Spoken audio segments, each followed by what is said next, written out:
दोस्तों, मंत्री के बेटे ने शॉपिंग मॉल में काम करने वाली एक लड़की पर झूठा इल्ज़ाम लगाया और थानेदार साहब ने मौके पर ही उस लड़की को गिरफ्तार कर लिया। दोस्तों, रात के करीब 10 बज रहे थे, तभी एक आदमी थाने में दाखिल होता है। वह लुंगी और कुर्ता पहने होता है, पैरों में चप्पल और सिर पर गमछा बांधे हुए और चेहरे पर मास्क लगाए हुए था। गेट पर उससे पूछा जाता है, कौन हो और यहाँ क्यों आए हो। वह आदमी जवाब देता है, मैं थानेदार साहब से मिलने आया हूँ। उन्होंने मेरी भतीजी को गिरफ्तार कर लिया है और वह उसे यहाँ लेकर आए हैं, उसी बारे में बात करनी है। वह अंदर जाकर थानेदार साहब को प्रणाम करता है और कहता है, साहब, यह मेरी भतीजी है, कृपया इसे छोड़ दीजिए, इसने कुछ गलत नहीं किया है। थानेदार गुस्से में जवाब देते हैं, यहाँ के थानेदार तुम हो या मैं? कैसे कह सकते हो कि इसने कुछ नहीं किया? आदमी शांति से कहता है, साहब, थानेदार तो आप ही हो, लेकिन मैंने जांच की है, यह निर्दोष है। थानेदार फिर से कहते हैं, तुम्हें क्या पता? इस पर मंत्री के बेटे की कार से गहने चोरी करने का संगीन आरोप है। वह आदमी कहता है, चाहे जो भी हो, लेकिन आप रात के समय लड़की को गिरफ्तार नहीं कर सकते। आप उसके घर जाकर पूछताछ कर सकते हैं या जांच कर सकते हैं, लेकिन इस तरह से थाने में रात में उसे नहीं ला सकते। थानेदार गुस्से में कहते हैं, तू तो बड़ा कानून जानता है, तुझे कानून का और ज्ञान देना पड़ेगा। और फिर चुटकी बजाकर कहते हैं, चुपचाप निकल जा, वरना तुझे भी हवालात में बंद कर दूंगा। आदमी विनम्रता से कहता है, साहब, आप कानून के रक्षक हैं, बिना अपराध के मुझे अंदर कैसे कर सकते हो? थानेदार गुस्से में आकर कहते हैं, अपराध मैं अभी साबित कर दूंगा और सबूत भी पेश कर दूंगा। थानेदार उसका कॉलर पकड़ने ही वाले होते हैं कि वह आदमी थानेदार का हाथ पकड़कर अपनी जेब से एक आई कार्ड निकालता है और दिखाता है।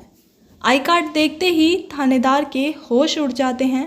वह एकदम सावधान हो जाते हैं और ज़ोरदार सैल्यूट मारते हैं। अब सवाल उठता है कि वह आदमी कौन था और वह लड़की कौन थी और मंत्री का बेटा कौन था। यह सब बातें जानने के लिए आपको यह वीडियो पूरा देखना होगा।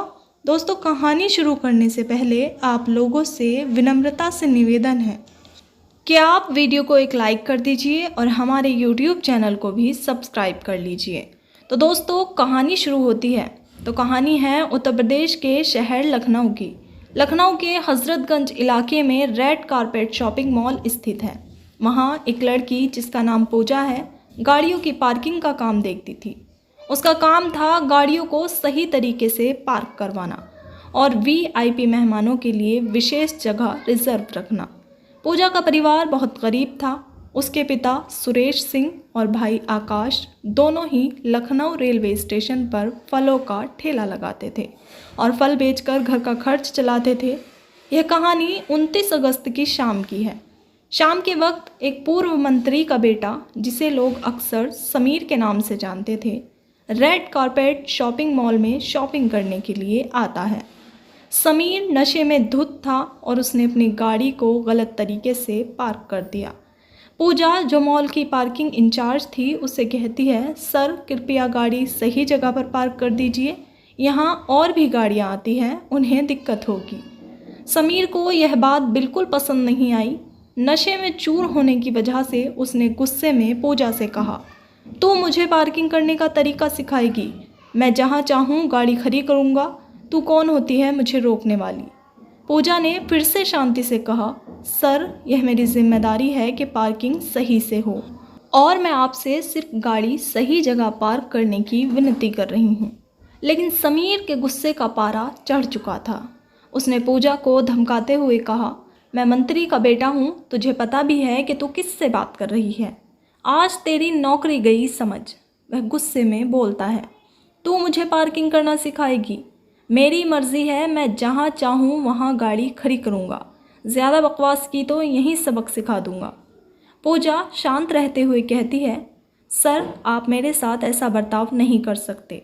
मुझे यहाँ की पार्किंग इंचार्ज नियुक्त किया गया है और यह मेरी ड्यूटी है कि गाड़ियाँ सही से पार्क हो। कृपया गाड़ी सही से पार्क करें। मंत्री का बेटा समीर इस पर और भी गुस्से में आ जाता है। वह अपनी जेब से फ़ोन निकालता है और अपने दोस्त जो थानेदार था उसको फ़ोन करता है और सारा मामला बताता है। थानेदार जब उससे लोकेशन पूछता है तो समीर कहता है, रेड कारपेट शॉपिंग मॉल के सामने खड़ा हूँ। थानेदार जवाब देता है, अरे सर, मैं भी इसी मॉल में शॉपिंग करने आया हूँ, 2 मिनट में आपके पास पहुँचता हूँ। थानेदार साहब सिविल ड्रेस में पार्किंग एरिया में आते हैं। जैसे ही समीर अपने दोस्त को देखता है वह तुरंत कहता है, क्या हाल है सर? यह लड़की मुझसे बदतमीज़ी कर रही है, मुझे पार्किंग सिखा रही है। थानेदार पूजा से पूछता है, क्या यह सही कह रहा है? पूजा कहती है, सर, यह गाड़ी सीधी पार्क नहीं कर रहा है और यहाँ और भी गाड़ियाँ आती हैं, उन्हें दिक्कत होगी। थानेदार गुस्से में बोलता है, तुझे पता है ये कौन है और मैं कौन हूँ? पूजा बेझिझक जवाब देती है, मुझे इससे कोई फ़र्क नहीं पड़ता, आप जो भी हो, मुझे अपनी ड्यूटी निभानी है। थानेदार हंसते हुए कहता है, ठीक है, तुझे अभी ड्यूटी करना सिखाता हूँ। थानेदार और समीर दोनों मिलकर तुरंत थाने में फ़ोन करते हैं। कुछ ही देर में पुलिस वहाँ पहुँच जाती है और पूजा को गिरफ्तार कर लेती है। उस पर झूठा आरोप लगाकर केस दर्ज कर दिया जाता है। पूजा को गहनों की चोरी का झूठा आरोप लगाकर गिरफ्तार कर लिया जाता है और समीर और उसके दोस्त मिलकर गाड़ी का पीछे वाला शीशा खुद ही तोड़ देते हैं ताकि पूजा पर चोरी का इल्ज़ाम साबित किया जा सके। यह घटना लखनऊ के रेड कारपेट शॉपिंग मॉल की है जो हज़रतगंज इलाके में स्थित है और रामनगर थाना क्षेत्र के अंतर्गत आता है। जब पुलिस पूजा को थाने ले जाती है तो पूजा जैसे तैसे अपने पिता सुरेश सिंह और भाई आकाश को फ़ोन करती है और बताती है कि पुलिस उसे गिरफ्तार कर थाने ले जा रही है। यह सुनते ही सुरेश और आकाश तुरंत रिक्शा पकड़ते हैं और रामनगर थाना पहुंचते हैं। थाने पहुंचकर वह थानेदार साहब के सामने हाथ जोड़कर विनती करते हैं, साहब, हमारी बेटी निर्दोष है, इसे छोड़ दीजिए। थानेदार जो मंत्री के बेटे समीर के प्रभाव में था घमंड से बोलता है, अरे नहीं, इस लड़की में बहुत अकड़ है, इसे अपनी ड्यूटी पर बहुत घमंड है, इसे एक रात लॉकअप में बंद रहने दो, इसकी सारी अकड़ ठिकाने आ जाएगी। सुरेश और आकाश मिन्नतें करते रहे लेकिन थानेदार ने उनकी एक न सुनी। हालांकि कानून के अनुसार किसी लड़की को रात के समय गिरफ्तार नहीं किया जा सकता। हाँ, अगर कोई अर्जेंट मामला हो तो भी सिर्फ उसके घर जाकर पूछताछ की जा सकती है, लेकिन समीर के प्रभाव के चलते पूजा को थाने में बंद कर दिया गया था। कानून के मुताबिक किसी भी लड़की को गिरफ्तार करने के लिए एक महिला कांस्टेबल का होना अनिवार्य है, लेकिन थानेदार साहब ने मंत्री के बेटे समीर के कहने पर अपनी मनमानी करते हुए पूजा को गिरफ्तार कर लिया और उसे थाने ले आए। जब पूजा के पिता सुरेश सिंह और भाई आकाश थाने पहुँचे और थानेदार से मिन्नतें की, तब भी थानेदार साहब ने उनकी एक न सुनी। वह गिड़गिड़ाते रह गए। उल्टा उन्होंने एक महिला कांस्टेबल को बुलाकर आदेश दिया कि पूजा को लॉकअप में बंद कर दिया जाए। पूजा ने रोते हुए अपने पिता से कहा, पिताजी, अगर मैंने आज की रात लॉकअप में बिता ली तो सुबह आप मुझे ढूंढने की कोशिश भी मत करना। यह सुनकर सुरेश और आकाश का दिल टूट गया। उन्हें साफ समझ में आ गया कि थानेदार और मंत्री के बेटे समीर की नीयत बेहद गलत थी। उनका इरादा पूजा को इस जाल में फंसाकर उसका शोषण करना था। दोनों पिता और भाई असहाय महसूस कर रहे थे क्योंकि पुलिस का रवैया और समीर का प्रभाव उनके खिलाफ था। पूजा के भाई आकाश, जो पहले असहाय महसूस कर रहा था, उसको अचानक याद आता है कि कुछ दिन पहले उसने एक वीडियो देखा था जिसमें सिटी एसपी ने अपना संपर्क नंबर जनता के लिए साझा किया था। उस वीडियो में एसपी साहब ने कहा था कि अगर किसी को लखनऊ शहर में किसी भी तरह की समस्या हो या उनके साथ कोई अन्याय हो रहा हो तो वह सीधे उनसे संपर्क कर सकते हैं। यह याद आते ही आकाश के मन में उम्मीद की एक किरण जाग उठी। वह फटाफट उस वेबसाइट पर जाता है और आधे पौने घंटे की मेहनत के बाद उसे वह वीडियो मिल जाती है। अब वह उस नंबर पर फटाफट संपर्क करता है। रिंग होती है और उधर से फ़ोन उठाया जाता है। हेलो, उधर से आवाज़ आती है। लड़का रोते रोते बोलता है, साहब, हमें माफ़ कीजिएगा, क्या मैं सिटी एसपी से बात कर रहा हूँ? उधर से बोला जाता है, हाँ, नंबर सही है, मैं सिटी एसपी ही बोल रहा हूँ। लड़का और ज़ोर ज़ोर से रोने लगता है। एसपी साहब कहते हैं, अगर तुम रोते ही रहोगे तो मैं कैसे जान पाऊंगा कि क्या प्रॉब्लम हुई है। मुझे बताओ, समय ऐसे व्यर्थ ना करो। क्या करना होगा जल्दी से बताओ। पूजा का भाई खुद को संभालते हुए सारी कहानी बताता है और कहता है, साहब, रेड कारपेट शॉपिंग मॉल में मेरी बहन पूजा को बिना किसी सबूत के गिरफ्तार कर लिया गया है। वहाँ मंत्री का बेटा समीर है जिसने झूठे आरोप लगाए हैं। आकाश ने एसपी साहब को अपनी बहन की स्थिति समझाते हुए कहा, साहब, मेरी बहन पूजा पार्किंग में ड्यूटी किया करती थी। वहाँ एक बड़े साहब जो शराब पीकर आए थे, उनसे थोड़ी बातचीत हो गई। उन्होंने मेरी बहन पर झूठा आरोप लगाते हुए उसे गिरफ्तार करा दिया कि उसने उनकी गाड़ी का शीशा तोड़कर गहने चुरा लिए हैं, जबकि यह सब उन्होंने खुद ही किया था क्योंकि मेरी बहन ने उनका विरोध किया। हम लोग गरीब आदमी हैं साहब, अब हमें नहीं पता कि क्या करें। एसपी साहब ने गंभीरता से पूछा, कौन से थाने ले गए हैं तुम्हें? आकाश ने उत्तर दिया, साहब, रामनगर थाना। लड़की का नाम क्या है? एसपी साहब ने पूछा। साहब, मेरी बहन का नाम पूजा है, आकाश ने कहा। ठीक है, आप दोनों पिता पुत्र शांति बनाए रखिए, किसी के पास जाने की ज़रूरत नहीं है, मैं सब संभाल लूँगा, घबराइए मत। मैं आपको कुछ ही देर में इसी नंबर से कॉल बैक करता हूँ, एसपी साहब ने आश्वासन दिया। फ़ोन काटने के बाद एसपी साहब आनन फानन में रामनगर थाने के इंस्पेक्टर को कॉल लगाते हैं। इंस्पेक्टर झटपट भागते हुए तुरंत एसपी साहब के पास पहुँचते हैं। उन्हें पहले से पता था कि रामनगर थाने का थानेदार अपनी मनमर्जी करता है और वहाँ के खिलाफ कई शिकायतें आ चुकी है। तुम्हारे रामनगर थाने का बहुत कंप्लेंट मिल रहा है, चलो आज वहाँ एक इंटीग्रेशन ऑपरेशन करते हैं, एसपी साहब ने कहा। इंस्पेक्टर कुछ नहीं बोल सके और उन्होंने हाँ में हाँ मिलाते हुए कहा, जी साहब, आपकी बात सही है, चलिए हम चलते हैं, हम तैयार हैं। दोनों तत्काल रामनगर थाने की ओर निकल पड़े। तुरंत एसपी साहब अपने दल बदल को साथ ले लेते हैं। इंस्पेक्टर साहब को भी अपने साथ करते हैं और एसपी साहब अपना भेष बदलते हैं। वह एक लुंगी पहनते हैं, कुर्ता पहनते हैं, गमछा लेते हैं और अपने बालों को बेतरतीब करते हैं और चेहरे पर मास्क लगाते हैं। फिर इंस्पेक्टर साहब के साथ होकर रामनगर थाने के पास पहुंचते हैं। रामनगर थाना से पहले एक चौराहा है, जहां से थाना क्रॉस करते हैं उस चौराहे के पास एक पेड़ है। एसपी साहब वहां अपनी जीप खड़ी करते हैं और इंस्पेक्टर साहब को बोलते हैं, आप सब मेरा इंतज़ार कीजिए, जैसे ही मैं मिस कॉल करूंगा आप लोग समझ जाना और तुरंत थाने के अंदर प्रवेश करना। दोस्तों, चौराहे से थाने की दूरी लगभग 200 मीटर थी। अब यह सब प्रक्रिया होते होते रात के 10 बज जाते हैं। एसपी साहब लुंगी और कुर्ते में गमछा सर से लपेटे हुए थाने के अंदर जाते हैं। गेट पर एक हवलदार उनसे पूछता है, कहाँ जा रहे हो? वह बताते हैं, दरोगा साहब ने हमें बुलाया है, हमारी भतीजी गिरफ्तार हुई है, इस सिलसिले में बातचीत करनी है। हवलदार उन्हें अंदर जाने देता है। जैसे ही वे अंदर जाते हैं, दरोगा साहब के पास पहुंचते हैं। वह उन्हें प्रणाम करते हैं और कहते हैं, हुजूर प्रणाम, मैं पूजा का चाचा हूँ, यह बिल्कुल निर्दोष है। दरोगा साहब ने उन्हें ऊपर से नीचे तक देखा और कहा, आपको क्या पता कि आपकी भतीजी निर्दोष है? हमें तो सबूत मिले हैं। साहब, मैं आपको यह विश्वास दिलाता हूँ कि वह निर्दोष है। आपको यह मामला ठीक से देखना होगा, एसपी साहब ने कहा।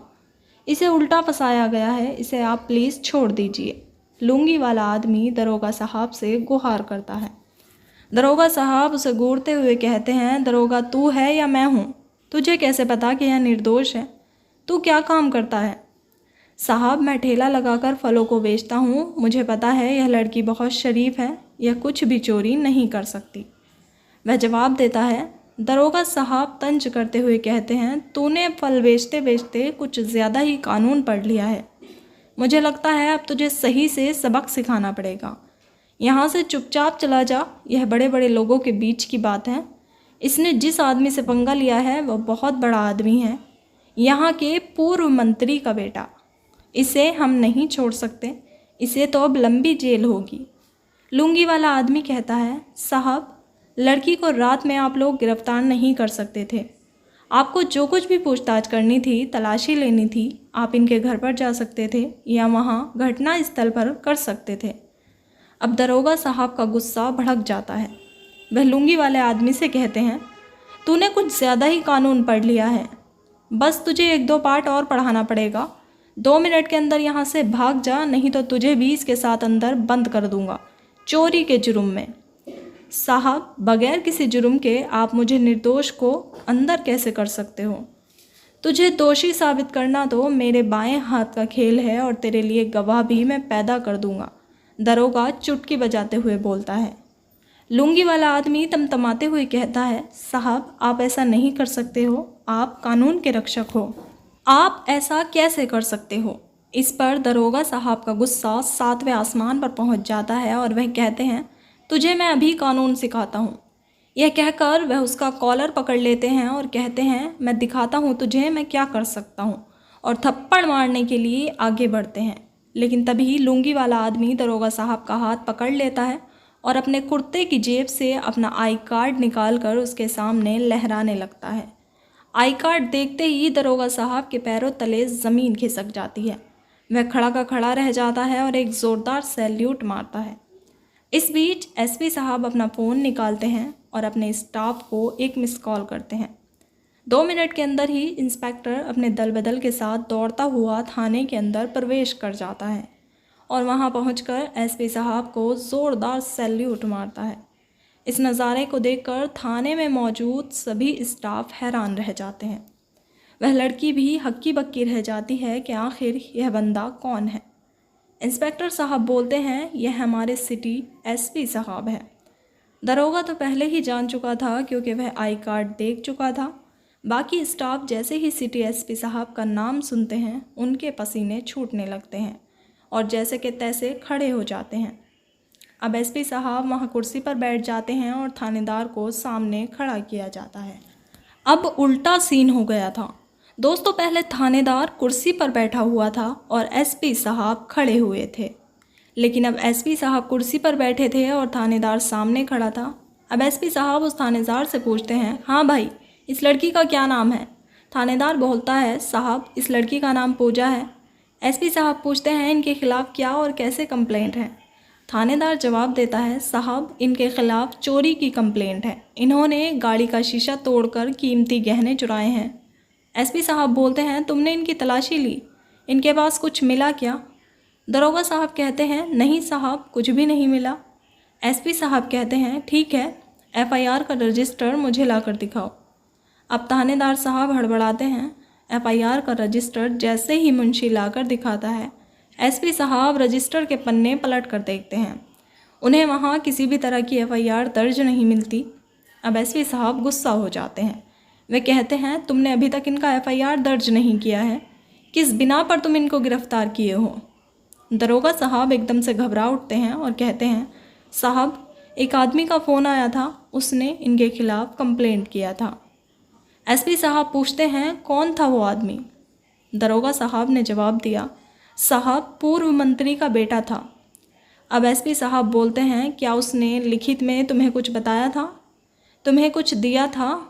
दरोगा साहब कहते हैं, नहीं साहब, लिखित में तो नहीं दिया था, बस फ़ोन किया था।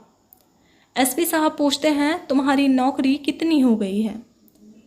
दरोगा चुप रहता है। एसपी साहब ज़ोर से बोलते हैं, अरे भाई, तुम्हारी नौकरी को कितने साल हो गए हैं? दरोगा धीरे से बोलता है, साहब 10वां साल चल रहा है। एसपी साहब ने कहा, क्या तुम्हें 10 साल में यह नहीं पता कि एफआईआर मौखिक पर नहीं लिखित पर होती है? जब उसने लिखित कंप्लेंट नहीं किया तो तुमने बिना एफआईआर के इस लड़की को कैसे उठा लिया? और तुम्हें यह नहीं पता कि लड़की को रात में गिरफ्तार नहीं किया जाता और साथ में लेडीज़ कांस्टेबल को लेकर जाते हैं, उसके घर पर पूछताछ करते हैं, जिस जगह पर घटना हुई थी वहाँ पूछताछ करते। तुमने ऐसा कुछ किया है? घटना स्थल पर इंक्वायरी की है? दरोगा कुछ नहीं बोलता, वह चुपचाप खड़ा रहता है। एसपी साहब गुस्से में बोलते हैं, बिना कुछ किए बिना कुछ जाने तुमने इस लड़की को कैसे उठा लिया? इसका मतलब यह है कि उस आदमी से तुम्हारी यारी है या फिर तुम्हें मोटा माल मिला है इस सब के बदले। अब एसपी साहब इंस्पेक्टर को आदेश देते हैं कि अभी के अभी इस लड़की को छोड़ो। दोस्तों, लेडीज़ कांस्टेबल आती है और उस लड़की को छोड़ देती है। इसके बाद एसपी साहब खड़े हो जाते हैं और इंस्पेक्टर साहब से बोलते हैं, अभी के अभी मैं इस दरोगा को सस्पेंड करता हूँ और इसे लाइन हाजिर करता हूँ। अब एसपी साहब इंस्पेक्टर को यह भी बोलते हैं, जो बंदा इनके खिलाफ कंप्लेंट की थी मौखिक रूप से, किस मंत्री का बेटा है, उसके खिलाफ मानहानि का केस दर्ज कराओ।